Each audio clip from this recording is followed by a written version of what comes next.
Number 8 तक कर चुके हैं अपने प्रीवियस लेक्चर में। एक्सरसाइज 6.6 को हम लोग डिस्कस कर रहे थे। आज हमारे पास क्वेश्चन नंबर 9 है। क्वेश्चन नंबर 9 है, वो लिखा हुआ है जी। क्वेश्चन नंबर 9 अपनी आप लोग स्टेटमेंट में चेक करें कि वो हमें कह रहा है कि फाइंड द nth टर्म। आपने nth टर्म फाइंड करना है, मतलब आपने an फाइंड करना है। और इसके बाद हमारे पास गिवन में है a5 over a3 is equal to 4/9 और a2 इज इक्वल टू 4/9। ये हमारे पास गिवन में है। nth टर्म आप लोगों ने फाइंड करनी है। तो भाई an आप लोगों ने क्या करना है, an ये भाई आपने फाइंड करना है, ठीक है। तो आप लोगों ने ये फार्मूला पढ़ा है ना अभी, an is equal to a1 r n-1। ये फार्मूला आप लोग पढ़ चुके हैं जी। तो ये सब लोग है, देखें हम लोग 8 क्वेश्चन कर चुके हैं। ये सिमिलरिटीज हैं। एक क्वेश्चन का दूसरे क्वेश्चन के साथ जो होता है वो क्या होता है बेटा, लिंक लाजमी होता है। तो आप लोग प्रीवियस क्वेश्चन को लाजमी डिस्कस किया करें। देखें जी, अब हम सबसे पहले अपनी फर्स्ट वैल्यू ले लेते हैं। हमारे पास जो हमारी फर्स्ट वैल्यू है ना, वो कुछ इस तरह है, a5 over a3 is equal to 4/9। तो 6.2 में, 6.3 में, 6.4 में हमने सब में पढ़ा है कि a के साथ जो वैल्यू होती है वो n की होती है। तो फार्मूले में देखिए, मैं रफ में पुट करके दिखा रहा हूं, ये फार्मूला है। तो a5 n की जगह 5 पुट किया, a5 is equal to a1 r, n की जगह 5 पुट कर दिया, 5 - 1। तो भाई n की जगह मैंने क्या पुट किया है, 5 पुट किया ना। तो a के साथ जो वैल्यू होती है वो n की होती है, उसको फार्मूले में n की जगह पुट कर देंगे। तो मतलब a5 हमारे पास क्या फाइंड हुआ है जी, यहां पुट कर रहा हूं a1 r 5 - 1। इसी तरह अब n की जगह 3, n की जगह जब 3 पुट करूंगा तो a3 क्या आ जाएगा इस फार्मूले में, n की जगह 3, a1 r, n की जगह 3 - 1। तो a3 आ जाएगा a1 r 3 - 1 is equal to 4/9। ये हमारे पास वैल्यू आ जाएगी। देखें जी, a1 से a1 क्या हो गया, आपके पास कैंसिल हो गया। 5 - 1 4 आ जाएगा, r4, 3 - 1 2 आ जाएगा, इज इक्वल टू 4/9 हो जाएगा, ठीक है। 3 - 1 2 आएगा, ठीक है जी। तो यहाँ पे हम 3 - 1 बोला मैंने 2 है, तो यहाँ पे हम लोग जी 2 लिख लेते हैं। अब यहाँ पर हम लोग कटिंग करने वाले हैं, किस तरह से, ये r2 से ये यहाँ पे 2 कैंसिल हो जाएगा, तो आपके पास सिंपल r² बच जाएगा। r² is equal to 4/9। अब हम इसका दोनों तरफ अंडर रूट ले लेंगे। तो r is equal two plus minus, तो हमारे पास जी जब हम 4 का अंडर रूट ओपन करेंगे, 4 का अंडर रूट 2 होता है ना, तो हम इसको रेज करते हैं हम जरा साफ साफ। तो इस स्क्वायर से स्क्वायर रूट कट जाएगा। r इज इक्वल टू 4 का अंडर रूट क्या होता है, 2 होता है। 9 का अंडर रूट क्या होता है, 3 होता है। तो ये आपके पास r की वैल्यू आ जाएगी। तो भाई ये r हम लोग फाइंड कर चुके हैं। अब हम लोग जो हमारी दूसरी कंडीशन दी हुई है, तो सबसे पहला जो काम था वो था r फाइंड करना, जो कि मैंने आपको करके दिखा दिया। तो भाई r आ चुका है, a1 r 5 - 1, a3 a1 r 3 - 1, 4/9 वैसे का वैसे ही आ जाएगा। इसके बाद हमने क्या किया, 5 - 1 को 4 लिखा, 3 - 1 को 2 लिखा, 2 से ये कैंसिल हुआ, r² 4/9 बच गया। दोनों तरफ अंडर रूट लिया, तो 4 का अंडर रूट 2 होता है, 9 का अंडर रूट 3 होता है। r की वैल्यू हमने क्या कर ली है, फाइंड कर ली है, ठीक है। अब next a2 is equal to 4/9। Next है जी a2 इज इक्वल टू 4/9। तो फार्मूला यही है, n की जगह जब मैं 2 पुट करूंगा, a2 a1 r, n की जगह 2 पुट कर दिया, 2 - 1 इज इक्वल टू 4/9 आ जाएगा। a1 r 2 - 1 तो 1 ही होता है ना, 4/9 आ जाएगा, ठीक है। r की क्या वैल्यू है, प्लस माइनस 2/3। तो r की वैल्यू ना मैं एक साथ पुट कर देता हूं ताकि हमारा जो टाइम है वो सेव हो जाए। तो r की वैल्यू प्लस माइनस 2/3 मैंने पुट कर दी। ये प्लस माइनस 2/3 जो है उधर दूसरी साइड पर आकर 2/3 जो है दूसरी साइड पर आकर 3/2 हो जाएगा। जब हम वैल्यू को लेके आएंगे प्लस माइनस है तो माइनस प्लस कर देंगे, आप इसको प्लस माइनस भी कर सकते हैं, ठीक है, इसमें कोई इशू नहीं है। नेक्स्ट चलते हैं जी, A1 इज इक्वल टू, क्योंकि वैल्यू डिवाइड की फॉर्म में है ना तो मल्टीप्लाई हो रहा है इसके साथ, तो कोई इशू नहीं है। 2 1s are 2, 2 2s are 4, 3 1s are 3, 3 3s are 9। तो अब A1 की जो वैल्यू है वो हमारे पास दो वैल्यूज आ चुकी हैं, प्लस माइनस 2/3, तो ये आ चुका है जी A1। ये A1 आ चुका है। टारगेट क्या था? टारगेट था AN को फाइंड करना। तो अब हम लोग AN की तरफ चलते हैं, AN को फाइंड करते हैं। फार्मूला हमें आता है, क्या था जी फार्मूला? फार्मूला था जी, सबसे पहले आप लोग लिख लें, देखें अब पॉजिटिव वाली वैल्यू पुट करनी है, A1 पॉजिटिव 2/3 और R भी पॉजिटिव 2/3। तो एक बार हम लोग पॉजिटिव 2/3 पुट कर लेते हैं फार्मूले में, क्योंकि दो वैल्यूज है ना, एक बार पॉजिटिव में है, एक बार किस में है? नेगेटिव में। तो भाई अब नेक्स्ट क्या होने वाला है? फार्मूला लिखने वाले हैं, AN is equal to A1RN-1। तो ये हमारे पास फार्मूला है जीपी का जो हम लोग डिस्कस कर रहे हैं। तो अब हम इसमें वैल्यूज पुट कर देंगे, A1 की वैल्यू 2/3, R की वैल्यू 2/3, N-1 आ जाएगा। AN इज इक्वल टू, इसकी पावर 1 है ना, 2/3, बेसिस सेम है, पावर्स ऐड हो जाएंगी, N-1 और साथ में +1 आ जाएगा। तो 1 से 1 क्या हो गया भाई? कैंसिल हो गया। 1 को 1 से कैंसिल कर देते हैं, तो बाकी आपका क्या बन जाएगा? आंसर बन जाएगा। तो AN आ जाएगा 2/3 होल की पावर N। तो ये आपका जी फर्स्ट आंसर आ चुका है। अब हम दूसरी वैल्यू पुट कर देंगे, AN की जो हमारे पास दूसरी वैल्यू है वो है नेगेटिव वाली।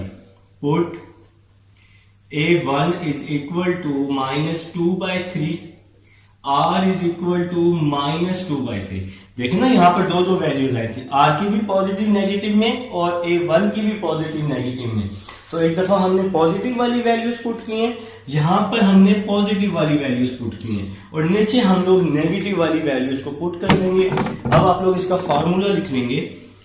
फार्मूला है जी, AN is equal to A1RN-1। AN is equal to, A1 की वैल्यू है -2/3, R की वैल्यू है -2/3, N-1। इसकी बेसिस सेम है, पावर्स को ऐड कर देंगे, AN -2/3, N-1 +1 आ जाएगा। तो -1 से +1 क्या हो जाएगा? कैंसिल हो जाएगा। ठीक है जी, इसको हम लोग कैंसिल कर देते हैं, -1 से +1 कैंसिल हो जाएगा।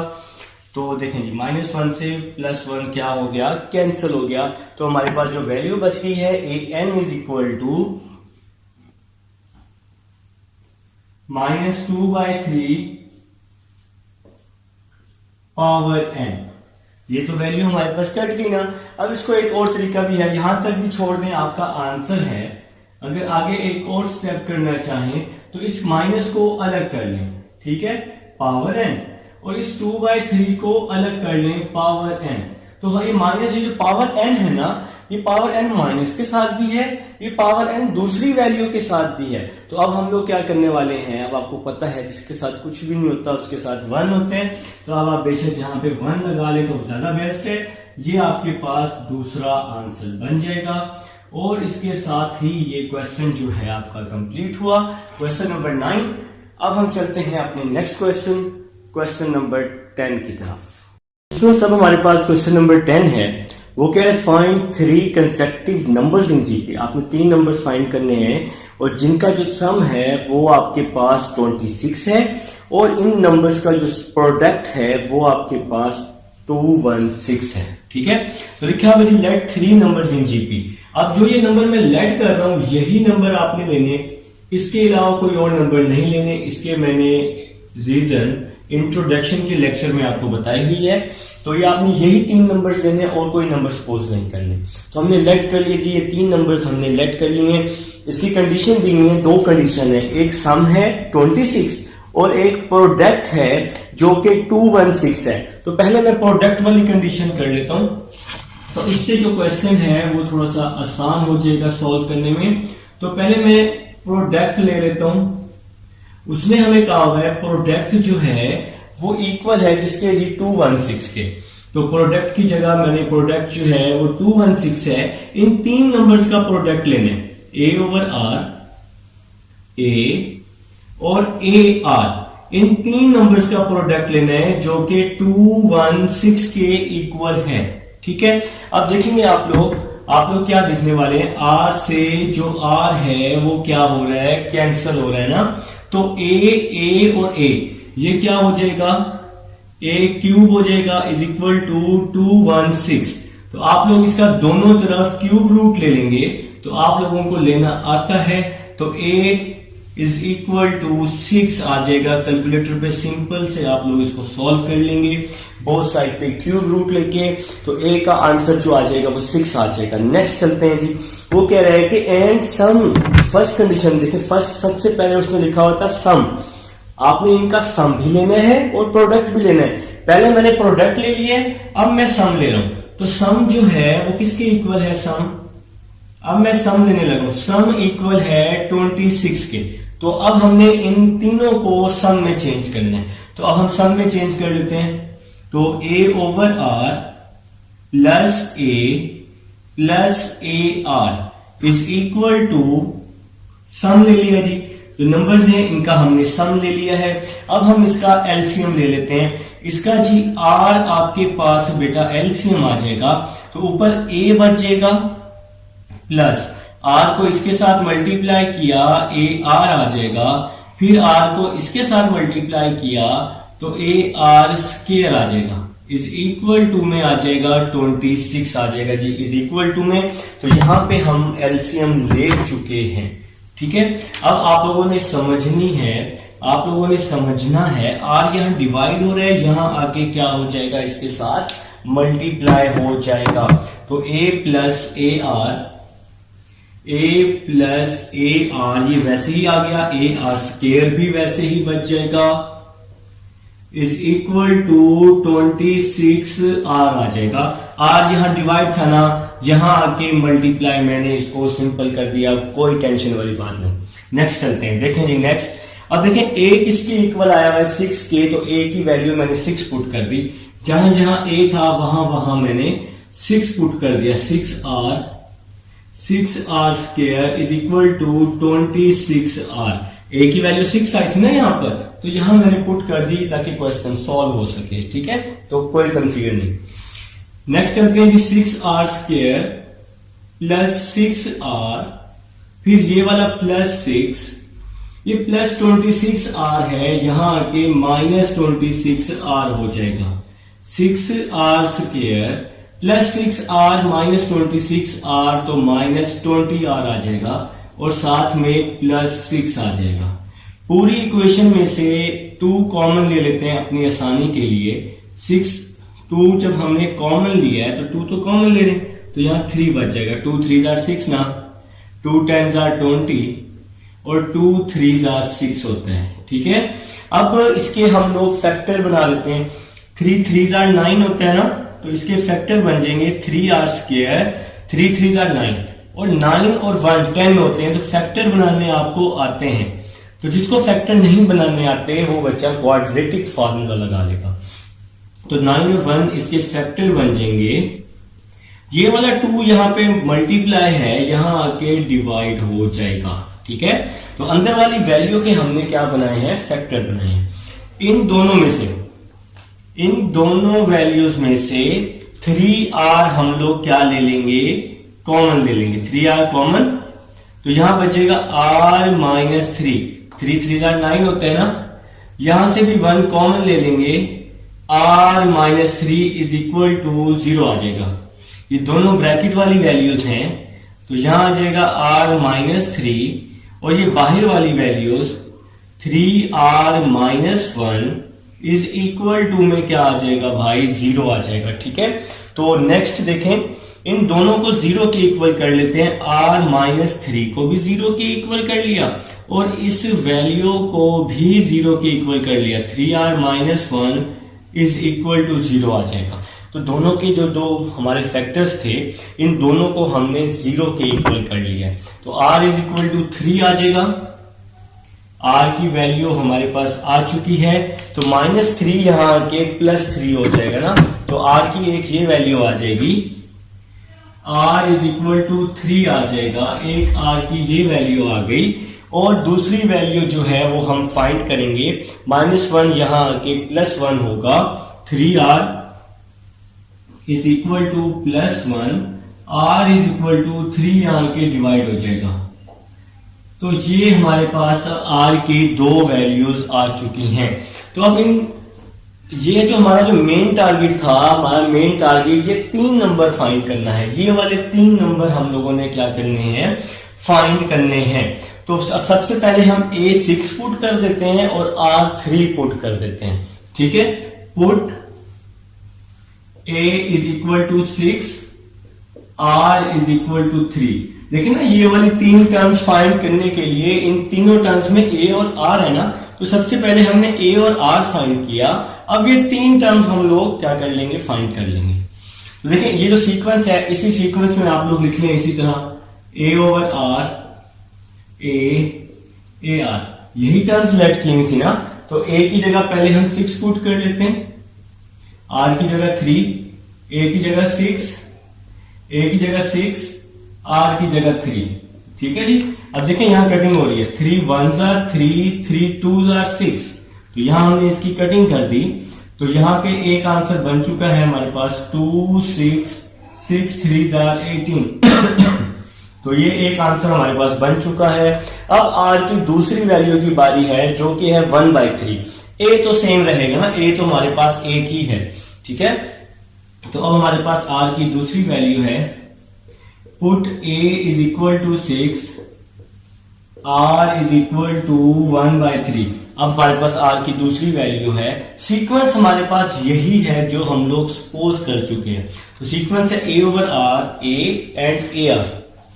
तो सीक्वेंस है a over r, a r। तो ये सीक्वेंस जो हमने सपोज किया, इसको अब हम लोग यहां पर पुट करने वाले हैं। ठीक है, तो a की वैल्यू है 6, r की क्या वैल्यू पुट कर रहे हैं, यहां लिखा हुआ है r is equal to 1/3। a की वैल्यू है 6, a की वैल्यू है 6 और r की क्या वैल्यू पुट कर रहे हैं, 1/3 पुट कर रहे हैं, जो कि हमने यहां लिखा हुआ है क्लियर। देखें जी, अब हम पुट कर रहे हैं a6 और r 1/3। अब देखें जी, ये जो 3 है ये इसके साथ क्या हो जाएगा, मल्टीप्लाई हो जाएगा। तो 6 3s are 18 और यहां पर बच जाएगा 6 और यहां पर क्या बच जाएगा, यहां पर भी कटिंग हो जाएगी, 3 1s are 3, 3 2s are 6। तो यहां पे हमारे पास 2 बच गए हैं। तो ये जी आपका आंसर बन चुका है। तो ये 2 आंसर्स हैं जी आपके पास जो आपने फाइंड आउट किए। ये था जी आपके पास क्वेश्चन नंबर 10। उम्मीद है जी आपको क्वेश्चन नंबर 10 की समझ आई होगी। अब हम चलते हैं जी अपने नेक्स्ट क्वेश्चन नंबर 11 की तरफ। स्टूडेंट्स, अब हमारे पास क्वेश्चन नंबर 11 है। वो कह रहे हैं कि if the sum of 4 consecutive terms of GP. अब आपने जीपी की 4 आपने क्या करनी है जी, नंबर्स लेने हैं जिसका सम जो है वो आपके पास 80 के इक्वल है। अब जो मैं नंबर ले रहा हूं यही नंबर लेने, इसके अलावा कोई और नंबर आपने नहीं लेने। देखें जी, लेट 4 नंबर्स इन जीपी, सब लोग मेरे साथ साथ करेंगे। Let 4 FOUR, let 4 numbers in GP. GP के 4 नंबर्स लेट कर लेते हैं। A1R square, A1R cube. ये आपने 4 नंबर्स लेने हैं, इसके अलावा कोई और नंबर आपने सपोज नहीं करने। ठीक है, वो कह रहे हैं कि इन 4 नंबर्स का जो सम है वो 80 के इक्वल है। देखिए जी, फर्स्ट कंडीशन हमें वो कह रहे हैं जी, फर्स्ट कंडीशन वो हमें फर्स्ट कंडीशन में कह रहे हैं कि इन चारों नंबर्स का सम। तो भाई आपने सम लेना है। सम जो है वो किसके इक्वल है, आपके पास 80 के इक्वल है। इनका सम जो है वो 80 है। बिल्कुल ठीक है जी, मैं जरा वेरीफाई कर रहा था। तो इनका सम लेना है A1R स्क्वायर A1R क्यूब। इनका जो सम है वो 80 के इक्वल है। तो हमने क्या किया, यहां पर इसका सम ले लिया, ठीक है। अब नेक्स्ट चलते हैं, इन दोनों में से A1 कॉमन ले लेते हैं। तो A1 कॉमन 1 प्लस R बच जाएगा। इन दोनों में से A1R कॉमन ले लेते हैं। A1R स्क्वायर भी साथ ले लेते हैं। तो ये A1R स्क्वायर कॉमन आ गया, 1 बच गया। यहां से भी कॉमन आ गया तो सिंपल R बच जाएगा, इज इक्वल टू यहां पे मैंने लिख दिया 80, ठीक है। 1 प्लस R और 1 प्लस R, देखिए मैंने इन दोनों में से कॉमन लिया है और इन दोनों में से मैंने क्या लिया है, कॉमन लिया है। अब ये 1 प्लस R ये फैक्टर बन चुके हैं, 1 प्लस R, और ये बाहर वाली value A1 plus A1R square, ठीक है, इज इक्वल टू किसके हो गया, 80 के हो गया। देखिए इन दोनों में से मैं अगर A1 कॉमन लेता हूं, 1 plus R, A1 common 1 plus R square is equal to में 80 आ जाएगा, ठीक है। इस A1 को हम शुरू में लिख लेते हैं A1 1 plus R 1 plus R square is equal to 80 आ जाएगा। इसको मैंने नाम दे दिया इक्वेशन 1 का। तो अभी हमने सिंपल किया है, अपनी फर्स्ट कंडीशन को सॉल्व किया है। अब हम अपनी नेक्स्ट कंडीशन को सॉल्व कर लेंगे। देखिए जी, नेक्स्ट कंडीशन कह रहा है सेकंड एंड फोर्थ टर्म।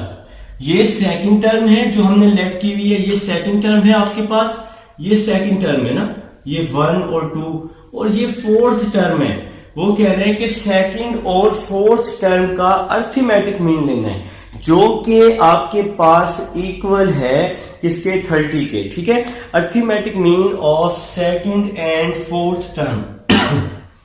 वो कह रहे हैं अर्थमेटिक मीन लेना है किसका, सेकंड और फोर्थ टर्म का। सेकंड और फोर्थ टर्म का अर्थमेटिक मीन लेना है, जो कि आपके पास इक्वल है 30 के। तो हमने इसको 30 के इक्वल कर लिया, उसने स्टेटमेंट में लिखा हुआ है, खुद से कुछ भी नहीं कर रहा, ठीक है।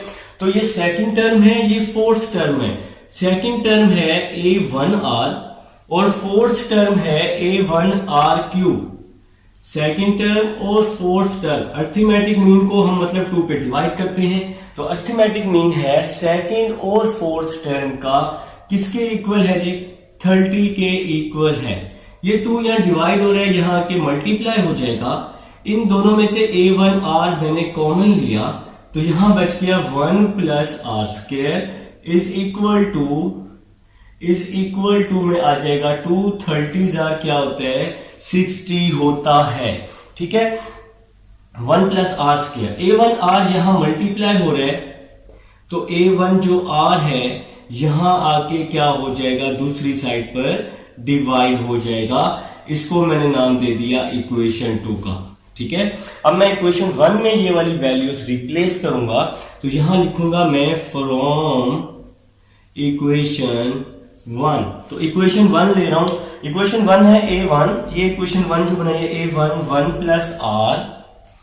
इक्वेशन 1 है A1 1 plus R 1 plus R square.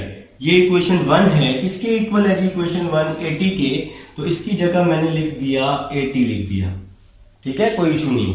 अब नेक्स्ट देखना है, नेक्स्ट 1 प्लस R स्क्वायर। तो 1 प्लस R स्क्वायर की यहां पर वैल्यू पुट कर दूंगा।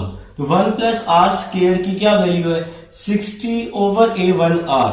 तो 1 प्लस R स्क्वायर की वैल्यू पुट की 60 over A1R is equal to में क्या आ गया, 80। तो ये 1 प्लस R स्क्वायर की वैल्यू इक्वेशन 2 वाली यहां मैंने पुट कर दी है, ठीक है। अब जरा समझना है, A1 है, A1 से A1 क्या हो गया, कैंसल हो गया। R यहां डिवाइड हो रहा है, तो बच्चों R यहां आके क्या हो जाएगा, इसके साथ मल्टीप्लाई हो जाएगा, ठीक है। तो 1 प्लस R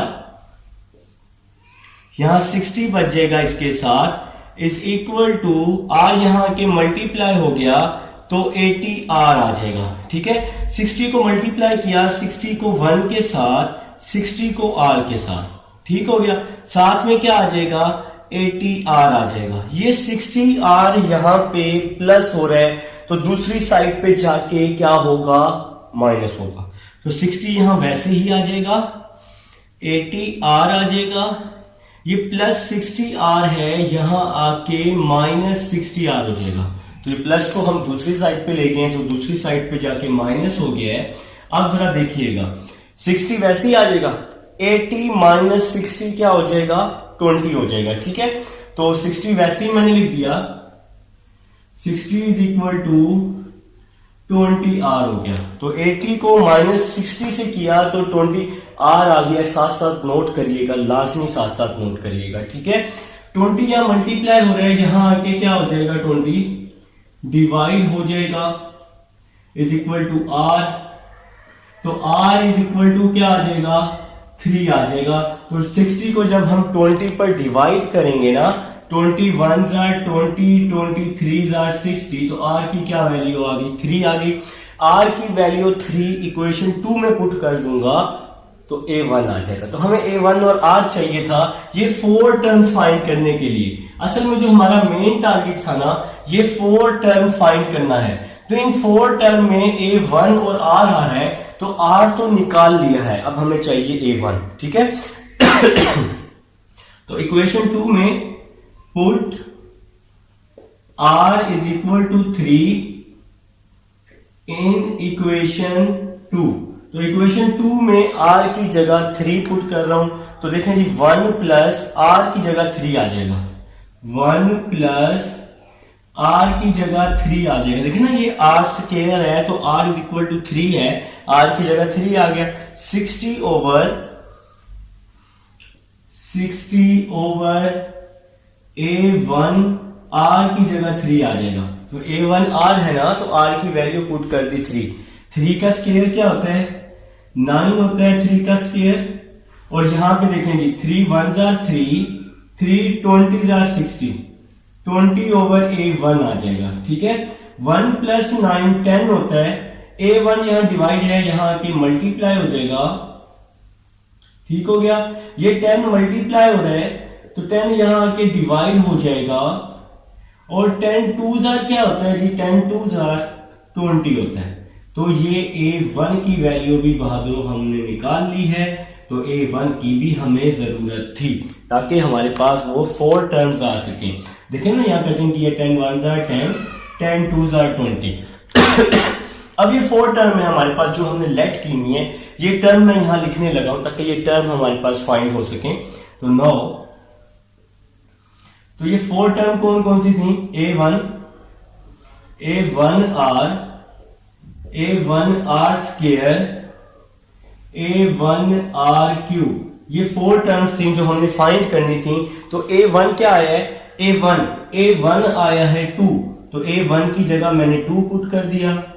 A1 की जगह मैंने 2 पुट कर दिया। और फिर है R किसके इक्वल है, 3 के, तो R की जगह 3 पुट कर दिया।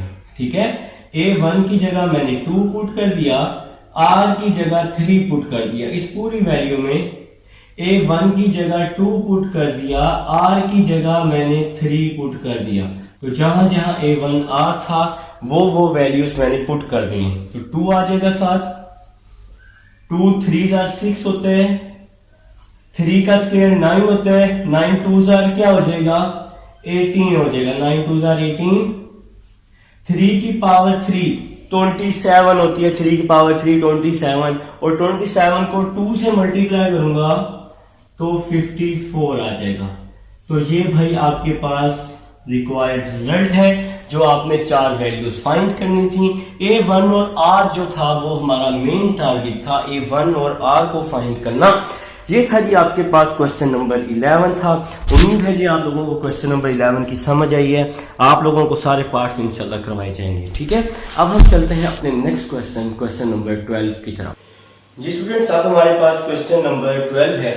12 हमें कह रहे हैं कि 1/A, 1/B और 1/C ये तीनों वैल्यूज जो हैं ये आपके पास कहां पर है जी, जीपी में 1/a 1/b 1/c, ये तीनों वैल्यूज आपके पास कहां मौजूद हैं जी, जीपी में है। आप लोगों ने शो करना है कि इसकी जो कॉमन रेशियो है वो आनी चाहिए ±a/c का अंडर रूट आना चाहिए। तो ये क्वेश्चन नंबर 12 की स्टेटमेंट है। तो स्टार्ट लेते हैं जी, स्टार्ट लेंगे और इसको सॉल्व करेंगे। आर आ जाएगा सेकंड को फर्स्ट पर डिवाइड करके, तो आर ऐसे ही फाइंड करते हैं ना, 1/b 1/a, ठीक है। तो r is equal to a को ऊपर मल्टीप्लाई कर देंगे तो a/b आ जाएगा। इसको नाम दे दिया मैंने इक्वेशन 1 का नाम दे दिया है, ठीक है। अब दूसरा r फाइंड करते हैं, सेकंड को फर्स्ट पर डिवाइड करके, मतलब आगे वाली वैल्यू को पीछे वाली वैल्यू पे डिवाइड करते हैं। r ऐसे ही फाइंड करते हैं ना, 1/c 1/b, तो इस b को ऊपर मल्टीप्लाई कर दूंगा तो r की वैल्यू आ जाएगी b/c। इसको नाम दे दिया मैंने इक्वेशन 2 का। उम्मीद है जी आपको यहाँ तक समझ आई है। आसान क्वेश्चन है, इतना मुश्किल नहीं है, बिल्कुल आसान क्वेश्चन है। तो अब मैं यहाँ करने लगा हूँ मल्टीप्लाई इक्वेशन 1 एंड 2 को। आप लोग यहाँ लिखेंगे मल्टीप्लाई, हम लोग जी मल्टीप्लाई कर रहे हैं किस किस को, मल्टीप्लाई इक्वेशन 1 एंड 2। तो इक्वेशन 1 और 2 को हम लोग मल्टीप्लाई कर रहे हैं। आपको पता है कि लेफ्ट वाली वैल्यू लेफ्ट में मल्टीप्लाई होगी, r मल्टीप्लाई r, और राइट वाली वैल्यू राइट में मल्टीप्लाई होती है, ठीक है। तो मल्टीप्लाई हम लोग लेफ्ट और राइट को इस तरह से करते होते हैं, ab/bc, लेफ्ट को लेफ्ट से मल्टीप्लाई और राइट को लेफ्ट से और राइट को राइट से मल्टीप्लाई कर देंगे, ठीक है। तो भाई b से b क्या हो गया आपका, कैंसिल हो गया।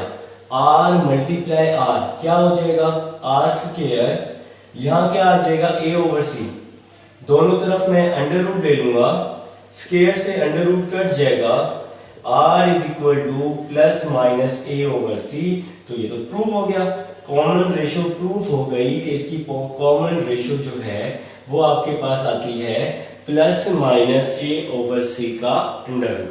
तो ये है जी आपके पास क्वेश्चन नंबर 12 है। अब हम चलते हैं अपने नेक्स्ट क्वेश्चन 13 की तरफ।